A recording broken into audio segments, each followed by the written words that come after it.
Let me begin by thanking Don Springer and John Solheid for the invitation to give the plenary lecture at this conference.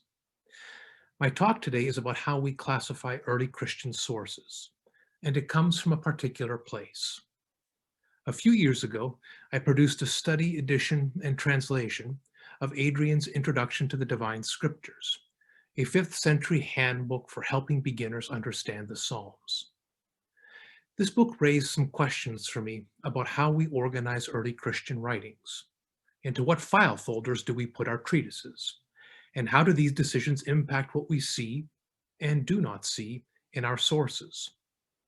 At about the same time, Paul Blowers and I wrapped up editing the Oxford Handbook on Early Christian Biblical Interpretation. What struck me over and again was how widespread biblical interpretation was dispersed across early Christian sources. Yes, we have many commentaries and homilies. This is what we usually think of when we think about early Christian biblical interpretation. But we also have technical treatises like monographs, dictionaries, and handbooks that are often woefully understudied. We have scribal copies of biblical manuscripts that fold interpretations into their productions. And what about textual amulets, inscriptions, and so on? The thought occurred to me that I was working with unexamined boundaries about what counted as a work of early Christian biblical interpretation and what did not. Where were these boundaries? And could we move them? And so these nagging questions got me thinking more carefully about how we build our archive of early Christian sources. When we create catalogs of these sources, write histories about them, and so on, what belongs to this archive and what does not? I want to share with you today what I think I've learned over the past year. This talk will run for about 40 minutes, and I will happily do my best to field whatever questions you might have thereafter. The classification of early Christian writings has a long history. Jerome's On Illustrious Men is usually credited as the ancestor of this enterprise. His literary history provided readers with an inventory of mostly Christian writings, beginning with those attributed to the Apostle Peter and ending with his own. The usefulness of Jerome's treatise was almost immediately recognized. It was copied, translated, and revised by generations of later readers. The subsequent history of such overviews of early Christian writings reached its zenith between the middle of the 19th and early 20th centuries, when over a dozen literary histories were authored. Not surprisingly, debates raged about how these works were best composed, or indeed, whether they should be composed at all. In the bibliographic notice appended to his survey of the Greek literature of antiquity, the renowned Prussian classicist Ulrich von Wilamowitz-Moellendorff called into question the very project of writing a history of early Christian literature. The target was his slightly younger contemporary, Adolf von Harnack, who had recently published Geschichte der altchristlichen Literatur bis Eusebius, Early Christian History of Literature through Eusebius. This title the classicists swiped evoked the sentiments of Aristides, the 2nd century Christian apologist for whom Christians were a people distinct from Jews and Gentiles. For Wilamowitz, the issue was not whether we should classify early Christian writings, but how they should be classified.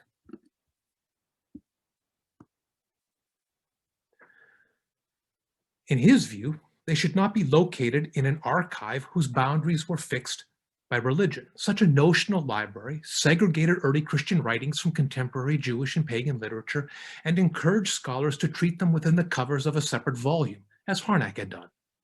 Instead, Wilamowitz enclosed these writings within a library of ancient literature bounded by language. As a result, his archive was both larger and smaller than Harnack's. On the one hand, it integrated early Christian writings within a much wider compass, the rich world of ancient Greek literature authored by writers of varying religious affiliations and stretching from Homer to the closing of the Academy in Athens in 529. On the other, his archive was noticeably smaller than Harnack's, and arguably just as artificial. It only included early Christian writings composed in Greek, and thus it imposed a boundary that ran right through the heart of multilingual early Christian literature. Athanasius was in, Ambrose, was out. Wilamowicz's critique reminds us that the boundaries around our notional archives are neither self-evident nor uncontested. I find his dogmatism puzzling, since to me these boundaries are usefully movable. It is certainly beneficial to embed early Christian literature within a wider milieu, as Wilamowicz and others after him have done, since innumerable connections exist between their writings and those of non-Christians. But it is also beneficial to examine early Christian literature on its own terms, since it often shares thematic features that distinguish it from its peers. Moreover, such an archive is hardly new. Early Christians cultivated a sense of their literature, whether by producing histories of it, as Jerome had done, bibliographic reports on it, or anthologies of their authors in dogmatic florilegia and exegetical catene.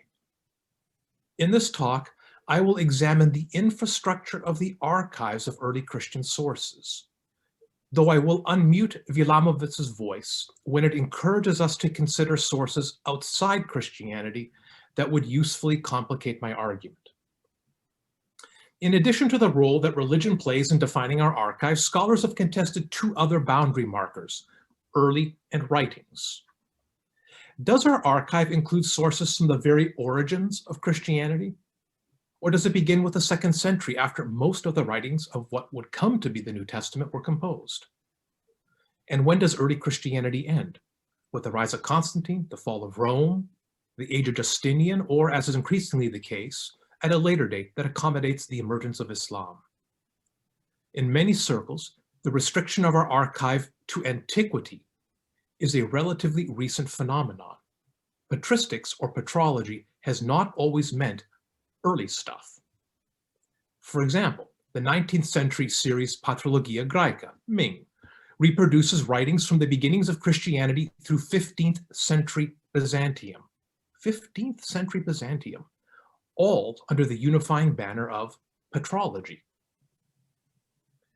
No less significant is the other boundary marker, writings. The strong textual orientation of patristics, a trend that dates to the late 19th century, has resulted in a very close relationship between that field and one source in particular, early Christian literature. But this focus creates casualties, since writings not deemed to be literary have often been overlooked or marginalized in the standard histories of early Christian literature. Literature, itself variably defined, though usually associated with certain levels of artistry, enduring merit, or even orthodoxy, has customarily been demarcated from quotidian written sources such as private letters, school exercises, grammatical treatises, many of which have typically been studied by papyrologists.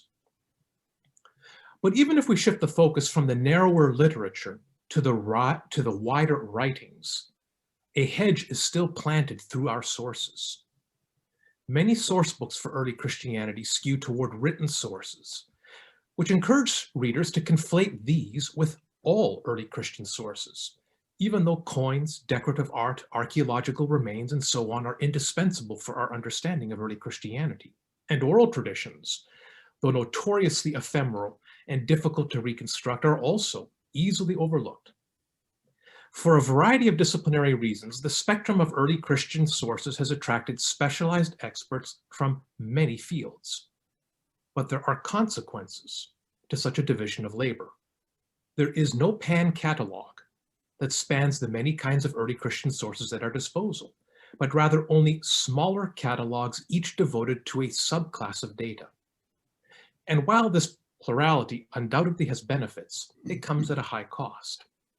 It encourages students and scholars to examine these different source collections in artificial isolation from one another. The topic of this talk is the classification of early Christian sources. In my mind, classification involves two distinct yet interrelated moves. On the one hand, it establishes the scope of the collection. The classifier must determine where the boundaries run, what will be included in the notional archive, and thus what also will be excluded. Circles are in, squares are out. But the classifier must also determine how the bounded sources will be distributed and arranged. It is this latter move that is of particular interest to me, since it turns out to be far less visible, yet no less consequential. I suspect that this aspect of classification has become invisible, because nearly everywhere we look today, early Christian writings are still classified as Jerome classified them. The triumph of his particular taxonomic system is so overwhelming that it is difficult to imagine how these writings could be organized differently. Indeed, his success makes it easy to assume that it is natural and does not rest upon strategic decisions that could be contested. In this talk, I'm going to advance a series of interlocking arguments. While the act of classification would seem to be a necessity, especially when we stand before a teeming mass of sources, how we classify is anything but self-evident. We can and should organize early Christian sources in many different ways, because classifications do far more work than we customarily think. They help us answer some questions, but leave others unanswered. They impose, often imperceptibly, professional and cultural values onto our sources. Perhaps most important, they encourage us to see our sources in a certain way and to act on them accordingly, to produce certain kinds of knowledge within the constraints of the categories that make up the classification system. I will advance the string of assertions by focusing on a few representative reference works. In what follows, I will first identify Regnant's strategies for classifying these writings. What have we been doing? And then turn to the work these classifications do, highlighting both their achievements and limitations. So, the standard approach to organizing early Christian writings identifies authorship as the basic attribute that guides their classification. This is a convention that reaches back over 1600 years to Jerome's aforementioned treatise on illustrious men, the first such survey of these writings. Jerome did not present his readers with a haphazard list of individual writings, but rather clustered them under the authors to whom they could be reliably attributed. These belong to Paul, those to Justin, and those other ones to Origen, and so on and so forth.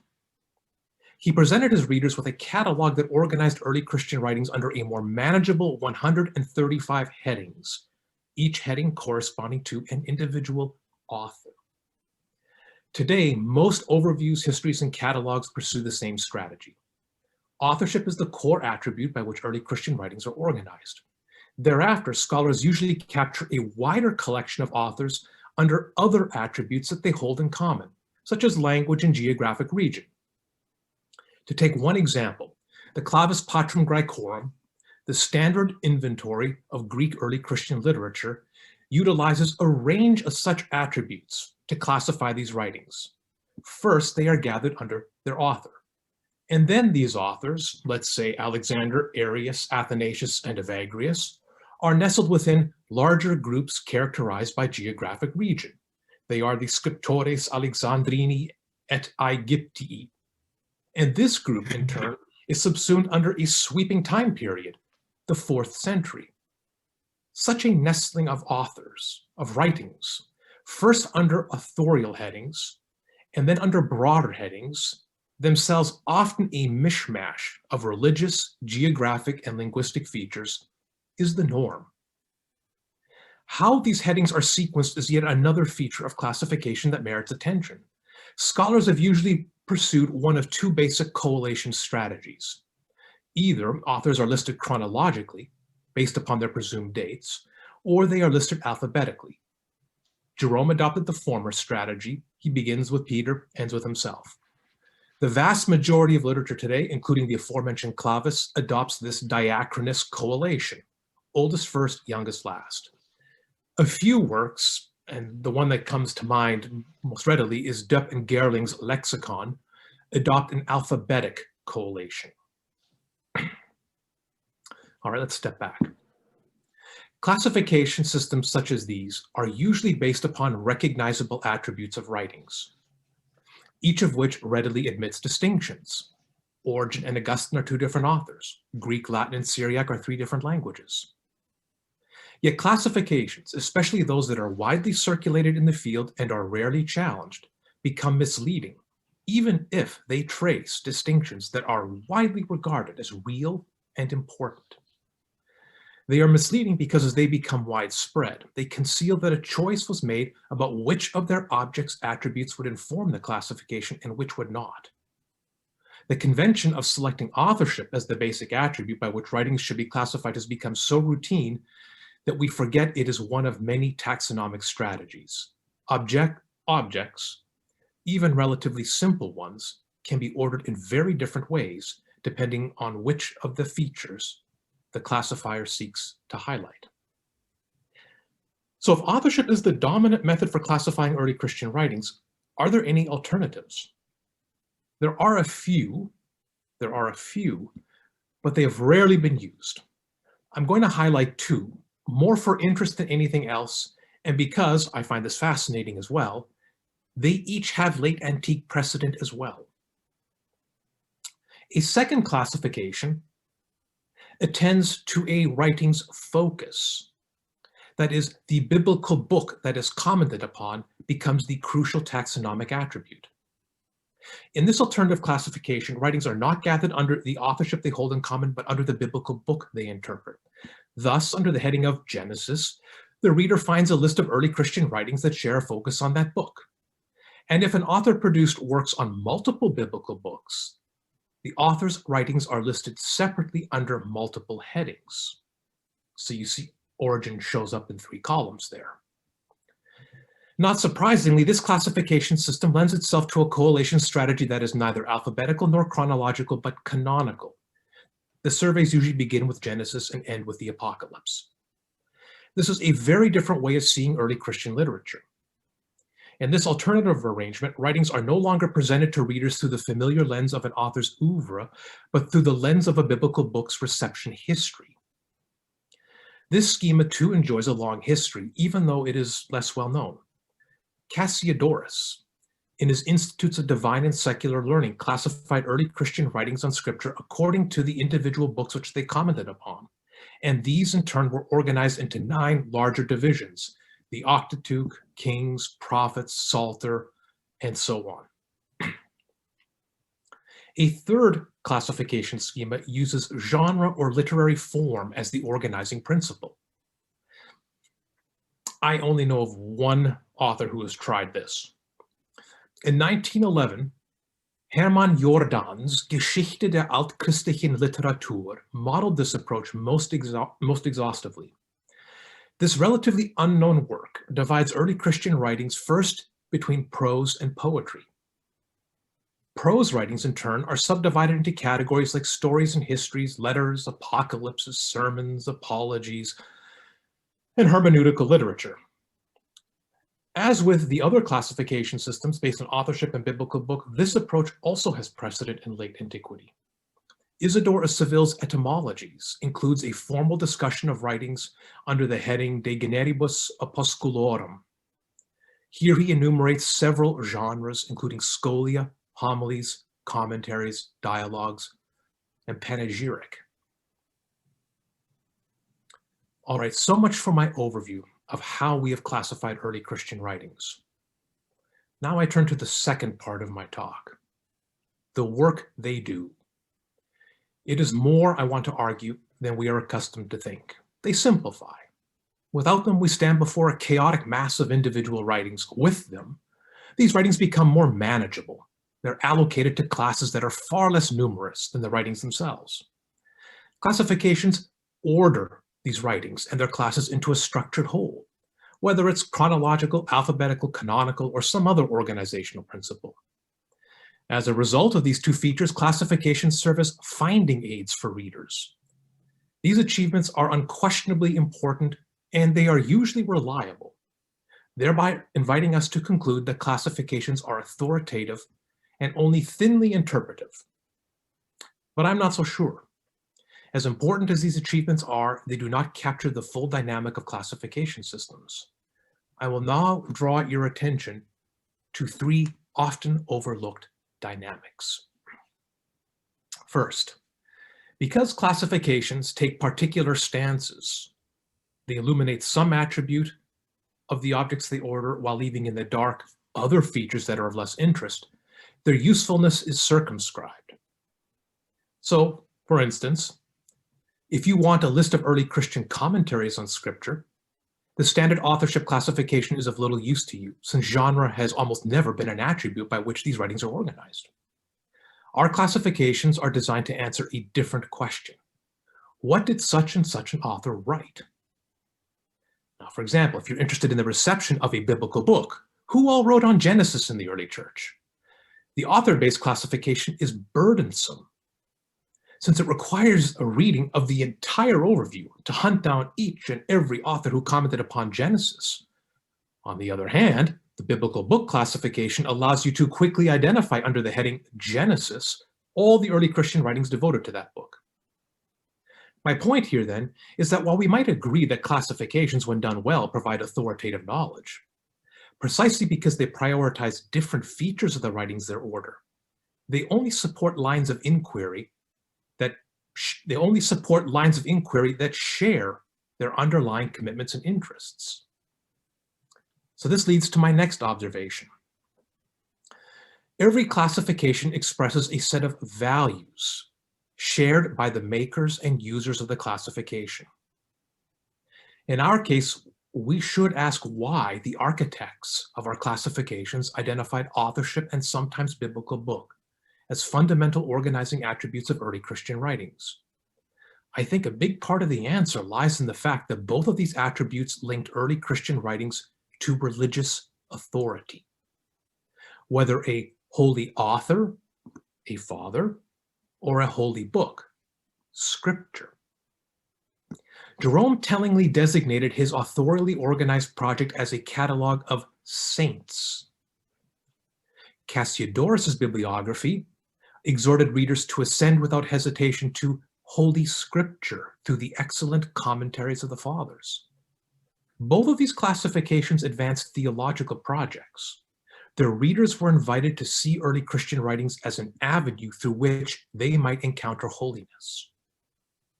And I wonder, this is a bit speculative, but I wonder whether the genre classification that Hermann Jordan pioneered has never really stuck in our field, in sharp contrast to its success in classics, because it does not link in any obvious way to a religious authority.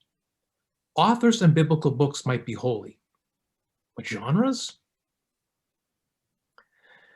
However one might feel about the theological values embedded in our classifications, I want to mention a few limitations. Obviously, a biblical book-based classification comes with a big downside. How much early Christian literature does it simply not catalog? It does not capture treatises like Origen's On First Principles, Athanasius' Life of Antony, and countless other works that are not framed as focused interpretations of a particular biblical book. The authorship-based classification is just as problematic. If the goal is to study writings of certain authors, intellectual and ecclesiastical luminaries, what happens to all those writings that are anonymous or spuriously attributed to these luminaries?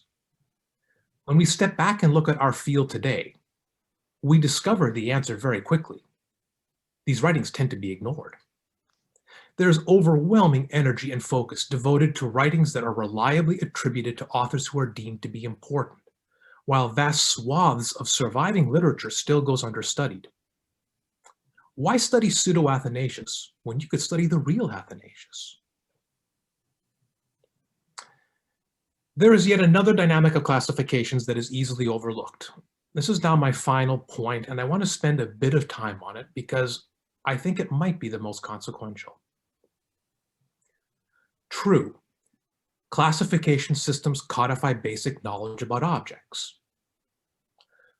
An authorship-based system will teach the reader that the tractates on the Gospel of John were written by Augustine. But these categories are also highly suggestive, inviting readers to create knowledge about the tractates along lines predetermined by the classifier. This is perhaps the most important function of a classification system.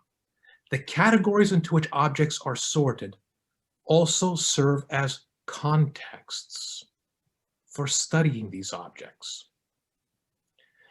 So to explain what I mean, In an authorship-based system, someone interested in Augustine's tractates is invited to fruitfully interpret this work in light of the other Augustinian texts with which it is grouped, such as On Christian Teaching, the literal meaning of Genesis, and the expositions of the Psalms.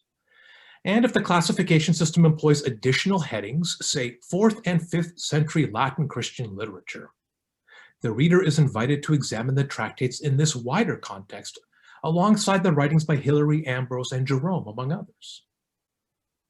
A classification encourages us to compare a writing with other writings in its class, and not with writings that are in the classes that are outside of it.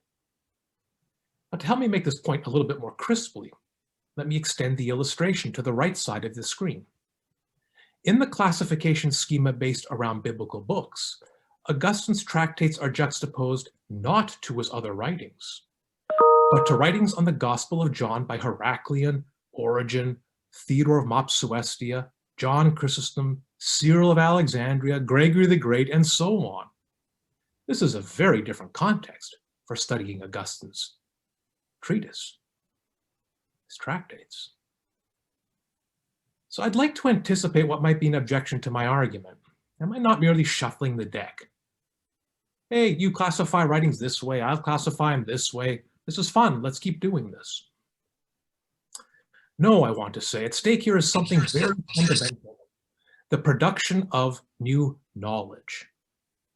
We see different things in Augustine's tractates if we study them in the long history of Johannine scholarship than if we study them alongside Augustine's other writings. Different classifications provide different frames of reference for understanding a treatise. Let me develop this point a bit. A context creates a frame of reference, the dialogue partners, if you will, for the treatise in question. But it also encourages us to see and not see certain features of the treatise in this frame of reference. What does it encourage us to see? A context is created on the basis of a similarity. For example, writings are gathered together because they each have Augustine as their author. As such, this context invites us to see homogeneity among these writings. This isn't really a problem. It stands to reason that treatises written by Augustine will have much in common.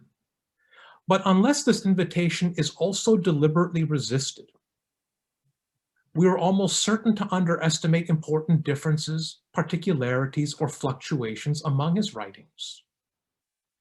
I suspect that one of the reasons we value scholarship that demonstrates such shifts, how such and such an author modified his views, how a particular geographic region is far more diverse than we expected, how writings in a given time period reflect disruption and evolution, is precisely because such shifts challenge the homogenizing tendency of the contexts created by our classifications.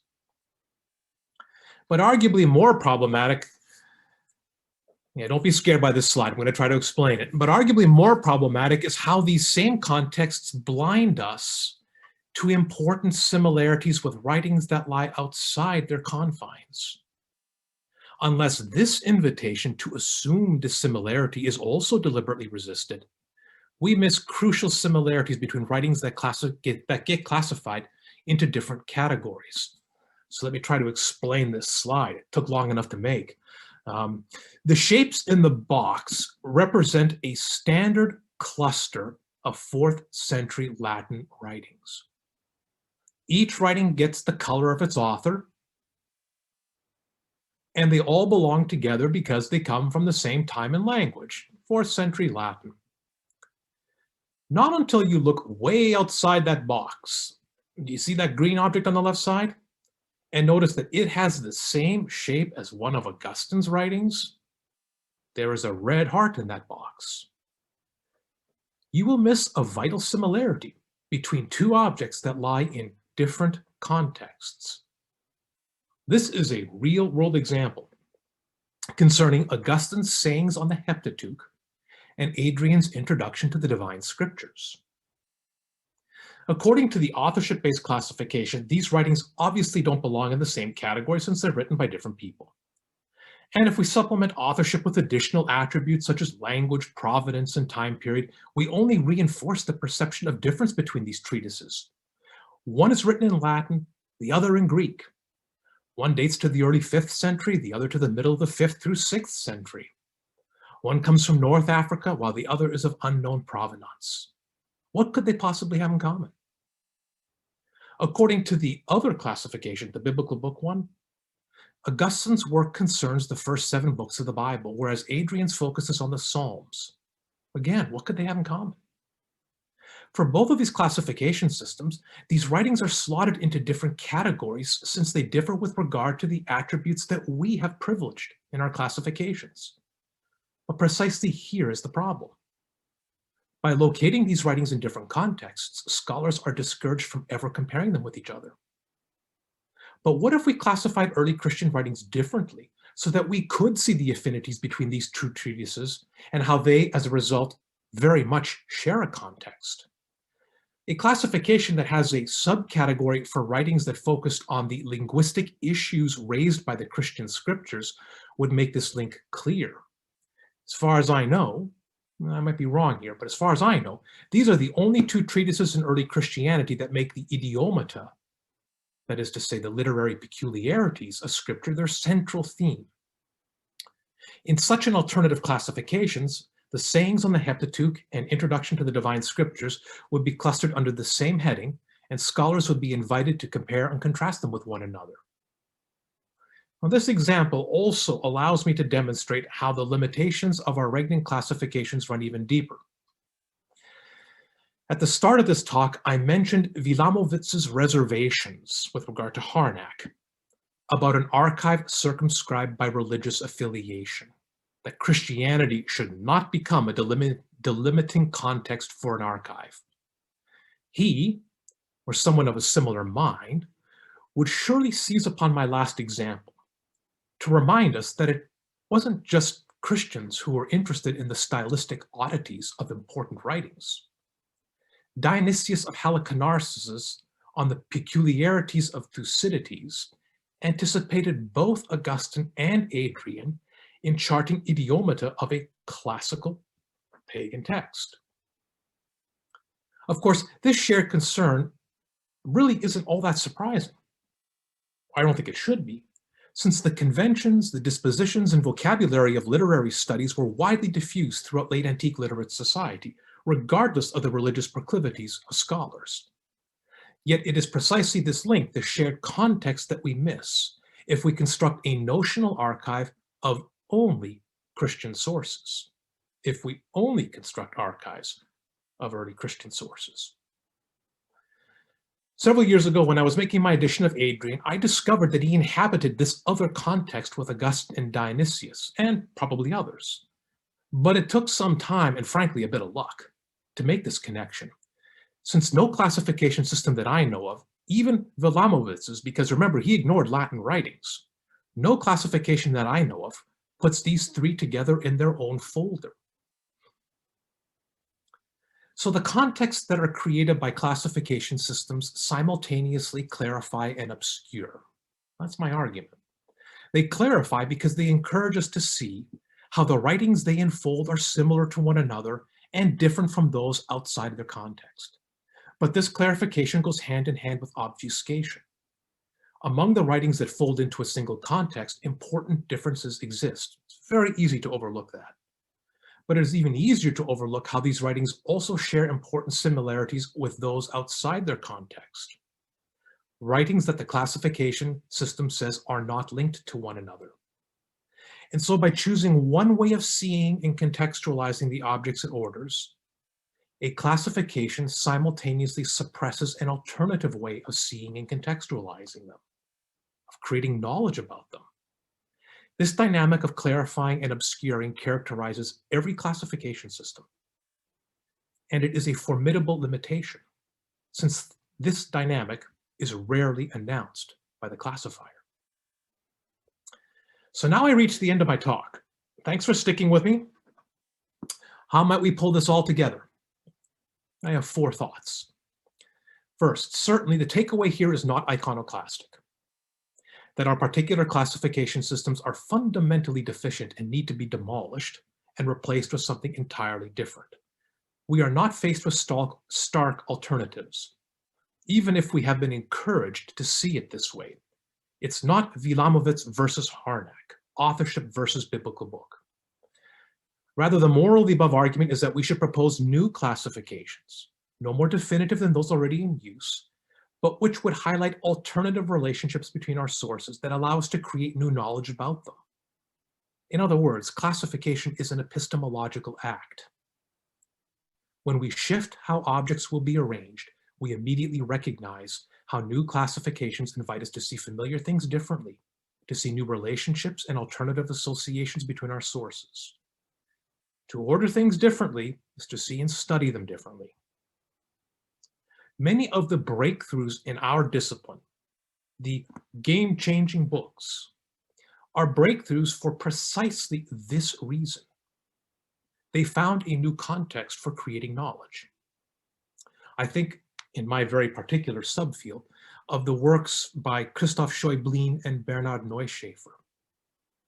Studies of early Christian biblical interpretation that have widely been regarded as breakthroughs, not because they are carefully written, reflect thorough scholarship, or are well read, or whatever else we think makes up the trappings of good scholarship, though they are all those things. These works were breakthroughs because they taught us that pagan Homeric scholia, outside the traditional early Christian archive, provide a vital and overlooked context for understanding early Christian biblical interpretation. Second, what might these alternative archives look like? I'm happy to talk more about that in the Q&A. Let me say here, simply, that two closely related considerations inform the shape of an archive. First, what we include and thus also exclude. And second, how we organize what we include. Patristics traditionally has clear answers to both of these considerations. First, it focuses on early Christian writings, usually those of a higher level, thereby excluding non-Christian sources, but also many other Christian sources that don't meet the standards of high writing. And certainly non-written sources are excluded. And second, these high writings are classified by authorship with only occasional alternatives explored. If patristics were to take a leadership role in designing new archives, what will these look like? Third, I hope to have shown that classification is far more than an innocuous editorial instrument. In addition to epistemological claims, it makes value claims, and often with a theological force. The authorship regime under which we live has strengths, but also a real downside. We are encouraged to study writings with a view to understanding the people who produced them, people who have enjoyed a special religious status, and of course, to ignore people who did not have this status, and especially to ignore writings that cannot be reliably attributed to a particular individual. I don't find this situation very satisfactory. Fourth and finally, I hope to have intimated how classification is a political act. The shape of the archive, what's in and what's out, is closely wedded to our disciplinary fields. As I mentioned in my opening remarks, there is no pan-archive of early Christian sources. This seems important to me. Some of our sources interest papyrologists. Others interest archaeologists. Still others captivate the interest of patristic scholars. Septuagintalists look at yet other sources. Classicists, still others. Yet many early Christian topics transcend the concerns of our disciplinary boundaries and their corresponding archives. We see this very clearly with biblical interpretation. Inscriptions, illuminations, school exercises, commentaries, paratextual remarks in biblical manuscripts all contain biblical interpretation. And yet these sources are segregated into separate archives of their corresponding disciplines. So let me then leave you with this thought. If there is no pan-archive of early Christian sources, I wonder how artificial a construct early Christian studies actually is. Thank you for your patience. Thank you for listening. And I welcome any feedback you might have.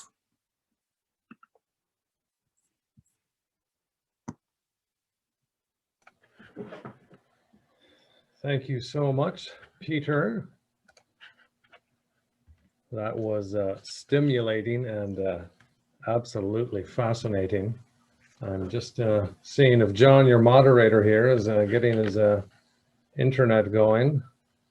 If not, as I mentioned to others beforehand, your two options for the Q&A here is A, raising your hand, and when you do that, you'll pop right up to the list for us to see you, or you can type something into the chat. So having said that, John, where are you here? How about that?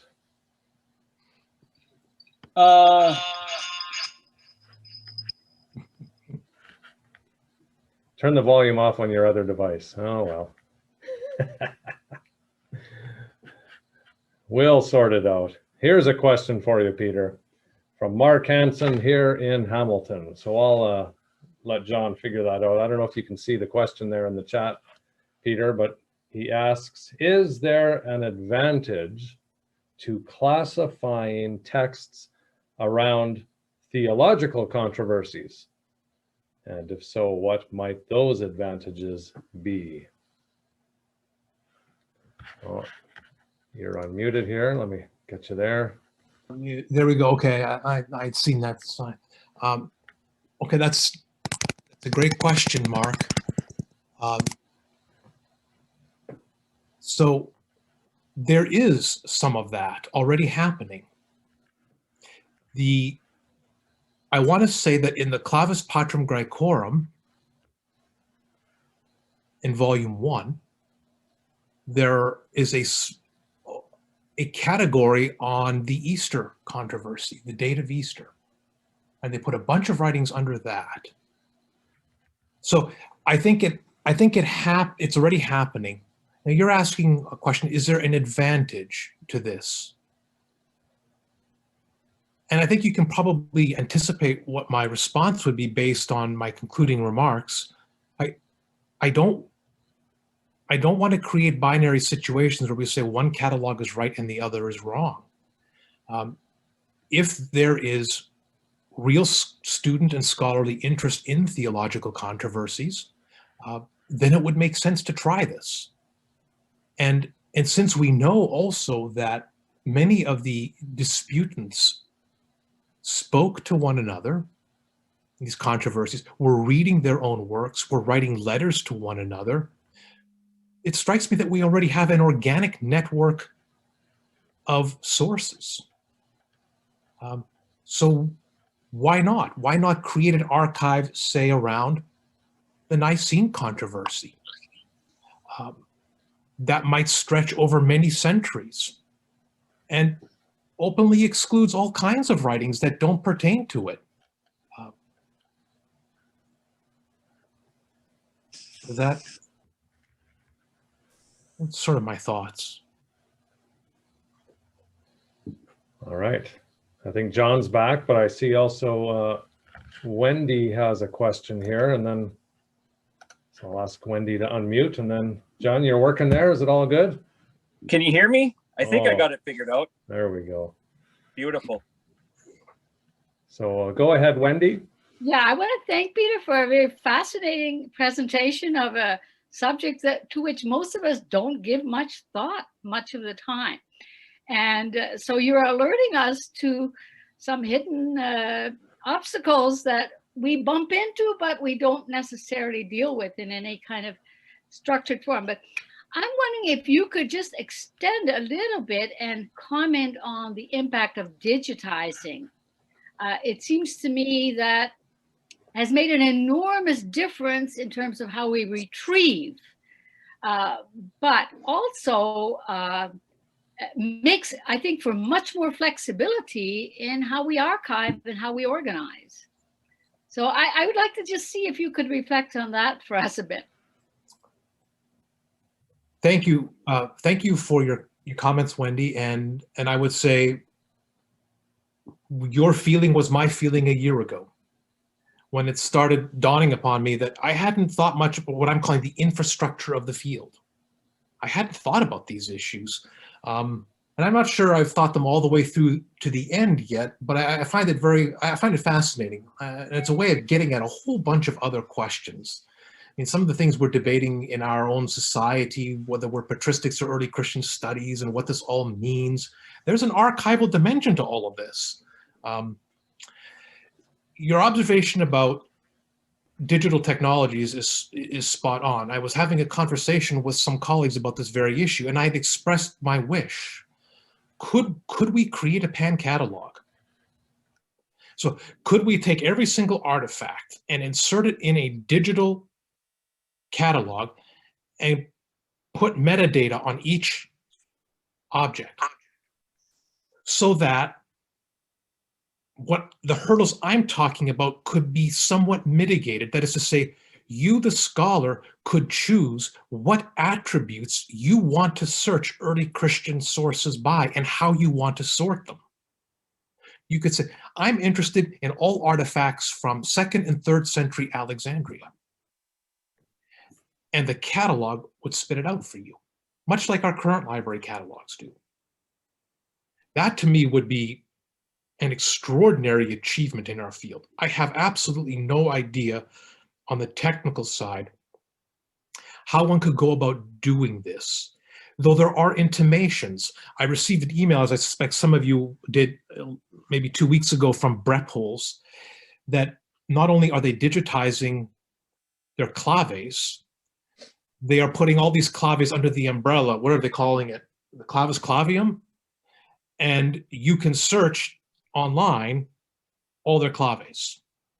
That's already a significant step forward. But I would wonder, could we push it even further to include archaeological remains, sarcophagi, papyri, so that we could truly run the full range of early Christian sources and not just literary ones? Those are some of my thoughts. Thank you. By the way, I noticed over your left shoulder, Philo. Philo is one of the authors Jerome sticks in his catalog of illustrious men. He's one of the few that breaks the mold. Most authors surveyed are Christian. Right. Am I working? I think I got it all figured out. So I'm gonna, I got a couple of questions here in the chat from Jeff Childers and then Lincoln Blumel. I'll start with Jeff and read that out. Thanks for a stimulating paper, Peter. I'm thinking about the pedagogical implications. The categories we use to introduce students to the sources not only tend to oversimplify things, perhaps necessarily, but they also have lasting effects on their perception of the landscape. It helps me to remember that those categories are making epistemological and value-laden claims. So not really a question, but do you have any response to that, Peter? Yeah, thanks, Jeff. Good to see you. I don't see you, but I take it you're up here on the gallery somewhere.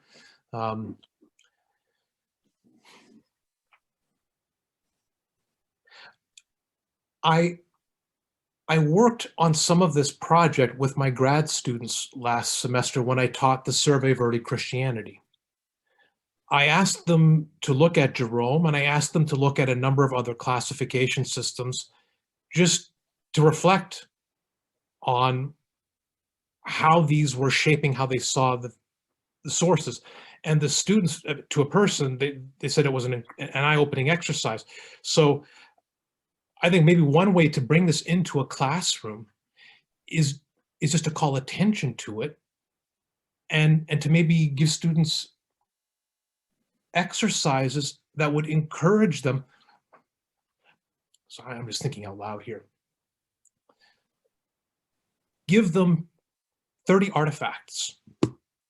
Give students 30 artifacts that run a gamut of early Christian sources and say, all right, I want you to classify these by 2 or 3 or 4 different approaches and justify why you classify them the way they do, the way you do.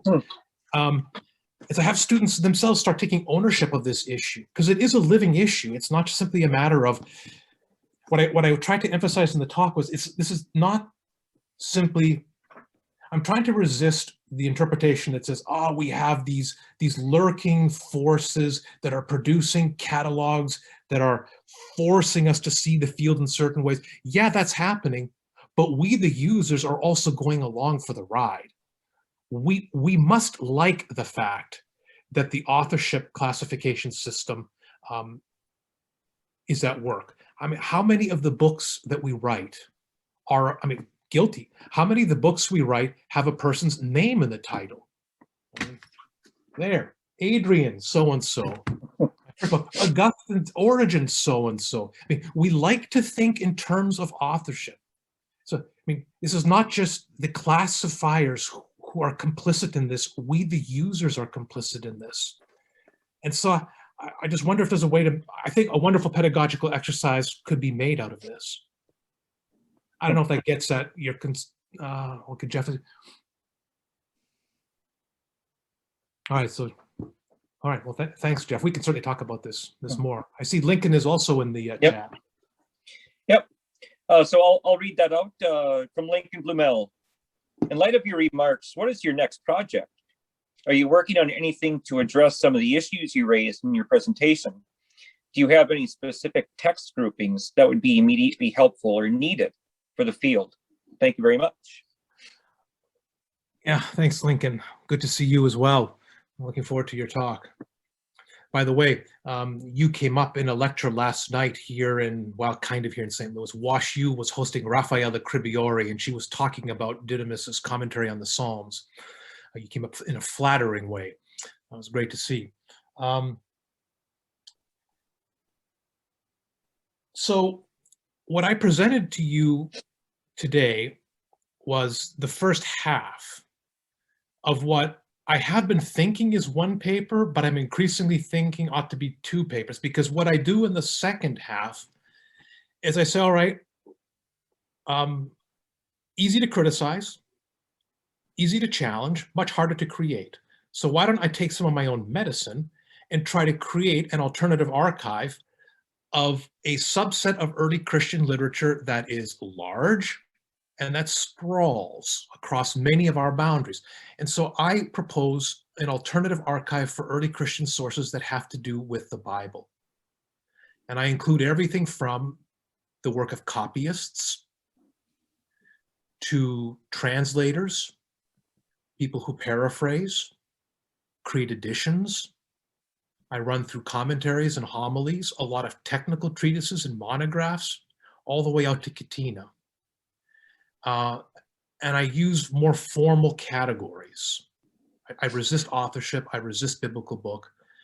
And as a way of trying to show the reader, the audience, this is where biblical interpretation happens. If you're looking at it through the lens of patristics or through papyrology or through numismatics, you're only getting a piece.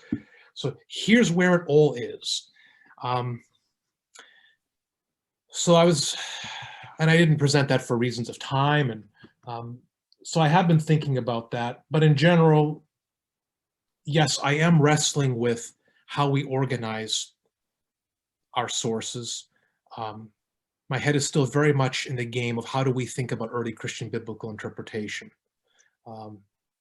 and ways of seeing it differently that get beyond categories that are inherited and not so useful. I can share with you some of my thoughts by email. I'm working on some projects. It looks like Mona's got her hand up. Hi, thank you very much for your paper, Peter. Very, very interesting. And these actually brings up a lot of things that I think about in my teaching, the ideas of categorization. So I'm also a biblical scholar, so I tend to work in 1 Timothy and the other letters, Timothy and Titus. So there's this distinction of disputed and undisputed of Paul's letters. So, in class, I'm talking about this. And one of the questions that arises, well, why would you study these much? And it's the reason why I study it, because it's not nearly as saturated as Paul, because Paul's so important. But it comes back to that question of the authority of the person. One of the things I often quote is Papias, early 2nd century, who's classified as an apostolic father, who says, I didn't think that looking at the written text was going to be nearly as important as looking at the living or hearing from the living witnesses. And that orality seems to me to possibly be one of those holdovers.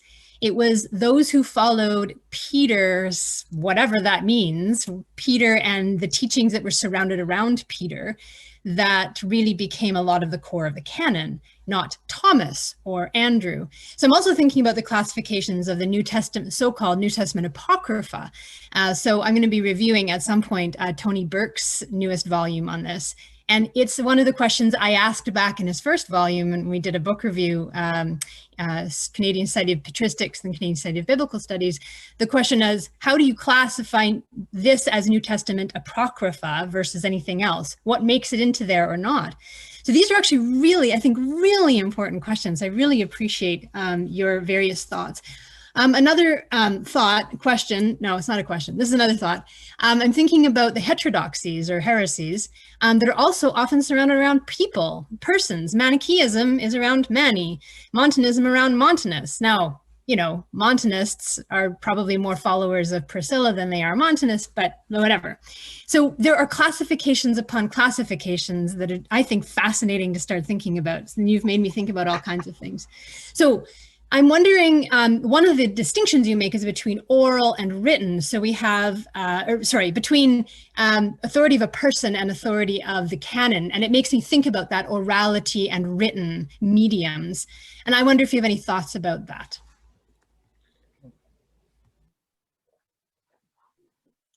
Well, I was taking a couple notes here when you were talking, because I didn't think about the flip side, that that this is a way of, as holiness is tied to a person, heresy is also tied to a person. And you're right. And you know, someone that I know and value, Origen falls into the same. I mean, it's, Jerome says, you know, Origen, we wouldn't have so much of a problem with you if you didn't have so many followers. This is the problem. There's just too many Origenists running around. Right? You don't want to be called. You don't want to.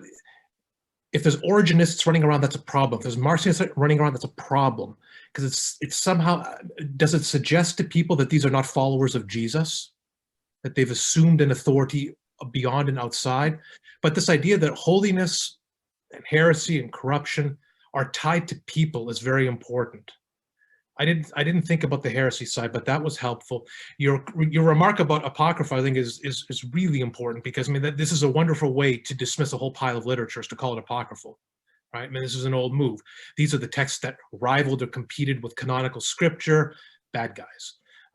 That's one of the things I deliberately subvert in this catalog of early Christian biblical interpretation that I did not present, is I put these under the category of rewritings. And many of these apocrypha are rewritings of biblical narratives. Well, why don't we just call them interpretation and put them under the history of exegesis? Because it's not clear to me. I think we've greatly inflated the extent to which apocryphal writings are competitors. I don't think they're as often competing with canonical scripture as we make them out to be. So I think inserting apocryphal texts into a history, a reception history archive, is actually a way of doing them favors. Okay. Nathan Porter is raising a question here. Do you think that classification systems are at work in the distancing of so-called Gnostic texts from the study of mainstream theological debates? What classification system would be needed in order to reconceive a Valentinian text, for example, as playing a role in the formation of early Trinitarian theology? Yes, thank you for that, Nathan. So I certainly think in older classifications, authors or writings deemed to be heretical by either a 2nd, 3rd century mainstream church or by the 20th century author, older classification systems did put writings under the bucket of heresy. Don't quote me on this, but I think Quaston did this in the first volume of his Petrology. And that is a great way to marginalize someone, because now you've put them into another bucket, and you alert to the reader, you don't need to look at them. So I think one way to get around this question is to say, in my classification system, I'm not going to impose normative conceptions of what constitutes Christianity. They're all going to be in there, cheek by jowl. Valentinus is going to be right up there with Irenaeus and everyone else, and the reader can deal with them as they please. I think it's a more useful and responsible way of handling these texts anyway. I would say my impression nowadays is that when most of us do surveys of early Christian literature, we integrate these authors and texts into our courses. Now, whether we label them as heretics or not, that's probably an open question. But we at least try to integrate them, recognizing that they are really important for our understanding of 2nd and 3rd century, 4th, 5th century Christianity, whoever one has in mind. All right. I don't see any other hands up or any other questions in the chat. Oh, Jimmy Chan.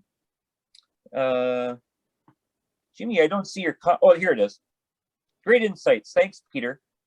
I just wonder if there could be some classification system that would incorporate the dynamics of theologians in terms of, say, A influences B, B inherited C's on this content, C's diverged from D, et cetera, et cetera. So it seems like a history of influence or something that he's getting at there. Yeah, I'm wondering, Jimmy, is there a way to maybe unmute Jimmy so that you can sort of expand on that question so I can understand it a bit better? Right. Okay. Sorry. Hi, Peter. Thank you. Oh, I mean, because I have a computer science background, I'm thinking of some, we can have some tables with primary keys and like relationship tables, things like that, with like you show very insightful classification possibilities. But I'm thinking, like, could that be some like a dynamic kind of relationship that can be stored somewhere, like, or like say between the relation between the inference, yes, John put it very well, the inferences between theologians on this particular text or concepts. I'm thinking, okay, what are your insights on that? So, yeah. I think there might be two sides to your question. So going back to one of the first questions, would it be useful to create a classification around theological controversies? It might be useful to create a classification system around a figure and the history of his effects, all the people, texts he influenced. So to create an Originian classification around Aquinas and Jerome and later ascetics. So you create a classification of just that.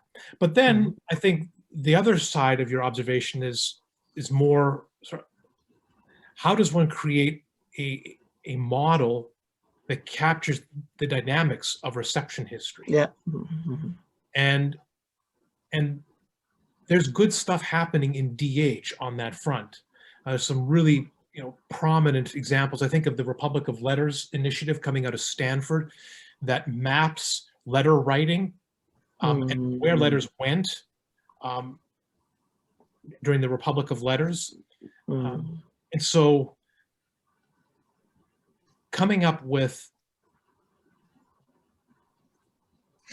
so maybe it could be using a different author. I have a student working on Theodore of Mopsuestia. And one of the things that's so interesting about Theodore of Mopsuestia is he has such an international legacy. Of course, he writes in Greek, but he's translated into Syriac and he's translated into Latin. But then his writings, so his writings are translated, but then they're also engaged in multiple ways. Sometimes they are excerpted, sometimes they are reworked into another project. They can be inserted into Katina. People create summaries, epitomes of them. Like one could imagine a way of classifying reception according to these different modes of reception, color coding them in different ways so that we could see the different kinds of reception that early Christian authors experience through their writings, because it does happen on many different levels. It's not just like A influences B, the kind of influence is what's really interesting, but to create some sort of nice DH map of how some of these really important figures in the early church exert influence well beyond their life. I think this would be fascinating. I'm not sure, there may be projects happening right now, but if they are, they're in their beginning stages. Yeah, this thing comes to our mind. I think that this is a great area to explore. Yeah, in some way. Yeah, I agree. Really useful. Yeah. Thank you, Peter. Okay, well, we have about a little over 10 minutes left. I don't see any other hands up, so I'm going to take the opportunity to make a comment. Oh, we got from Hannah. What's DH? Oh, sorry, digital humanities.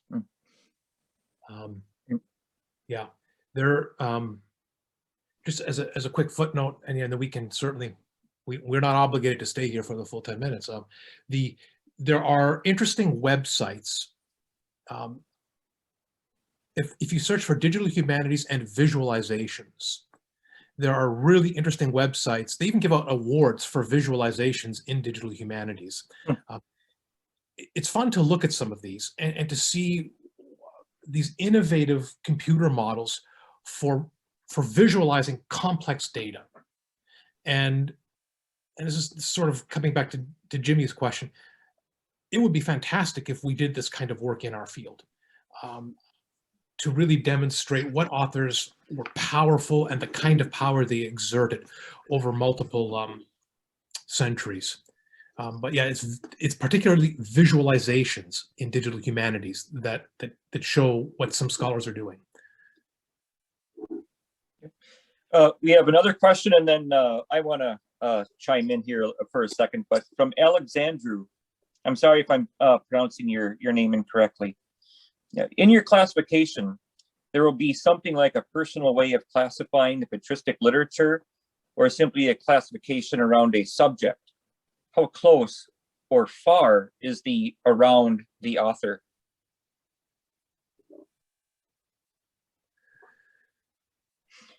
So how close or how far is the classification, quote, around an author? I'm not sure I'm catching all the nuance to that question.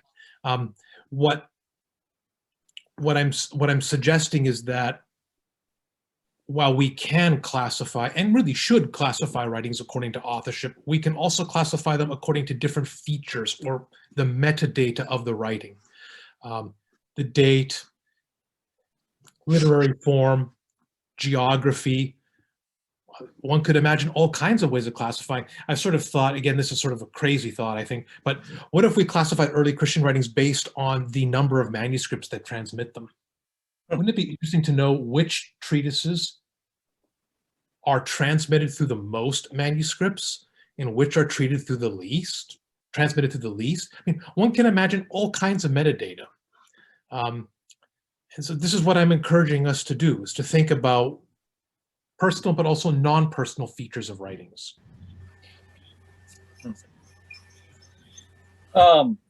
So, Peter, I know you've done a ton of work in historical theology that has really influenced me. Now, in terms of your project for contemporary questions, I'm going to test your hypothesis and rearrange my bookshelf and see if that gets me to think a little bit differently about our sources. But historically, I wonder, have you ever thought about this question when doing your research on Origen or Adrian? For example, reading Origen's commentary on Matthew, you see him cite a couple of different texts, like in his discussion of the eunuchs in Matthew 19, he brings up Philo and Sextus Empiricus into his conversation, or in his discussion of the Pearl of Great Price, he talks about a treatise on stones. And your talk has got me wondering how the classification system of Texan Origins Library informed what he was doing in his classroom in there. What's your impression? Did they, in the course of discussion, say, oh, I know a good text on that, we can look it up? Or do you think they already had them situated in their library in such a way that they could easily reference? What are your thoughts about that? Yeah, that's a good question. I didn't think about this, but you took it immediately to the library shelf, your bookshelf behind you. And I wasn't even thinking along those lines, but I mean, that's obviously where this has to go. Is, we can also look at our own shelves. How do we organize our own shelves? I think I organize my office. I think I do things by chronology and language. So I think I do Greek early, late, Latin early, late, Syriac early, late. I think I do that. I mean, let's just say when my library is organized, I think it looks like that. But that's interesting, right? It'd be interesting to see how we actually organize our shelves, how Origin organized his shelves. Now that is interesting. So I mentioned briefly in my response to Lincoln, Raffaella Cudbiore, who's done so much fantastic work on education. I would wonder if she has something on this. There is a book that was written maybe 15 years ago on Eusebius's library in Caesarea. Carricker? Andrew Carricker, yeah. Brill, I think, right? Yeah. I think it was Brill. I would wonder if there's something in there. But it would be interesting to think about when they stored their scrolls. Presumably Origen had both scrolls and codices. He's at that transition point in the technology of the book. I mean, what is where in his schoolroom? I would also wonder, so I don't have an answer, but I'm thinking about how I would answer it. The Polish dig in Alexandria that unearthed those schoolrooms from the 4th century. I wonder if the archaeological reports from that dig did schoolrooms even have? Are we to imagine something like the German Seminarraum, where you have the church history room, where everyone goes to the church history room and you have church history reference books along the shelf? Are we to imagine that? Or are we to imagine something more like an empty lecture hall and the scholar has his sources outside in a library somewhere else? I don't know. Maybe someone here on the Zoom has some ideas on that. So another option is the Villa of the Papyri at Herculaneum. I'm sure somebody has probably asked these kinds of questions about the library there and how their manuscripts were organized. Yeah, Cassiodorus's scriptorium in Italy. I'd be curious about that. We have a lot of information about how Cassiodorus was working. That too might be interesting. But I think that's a really good follow up on what I was presenting, to think about how the ancients themselves did this. They did enjoy the classification of prose and poetry. That was a fundamental distinction for the ancients when they looked at their writings. And so when Hermann Jordan distinguishes early Christian literature between prose and poetry, he's following a very ancient division. So. All right. Wonderful. Well, a fascinating conversation and a great way to kick off our conference. So, Dr. Martens, thank you. Thank you very much. I really enjoyed it. Thank you. And I think we're going to break now until 2:10.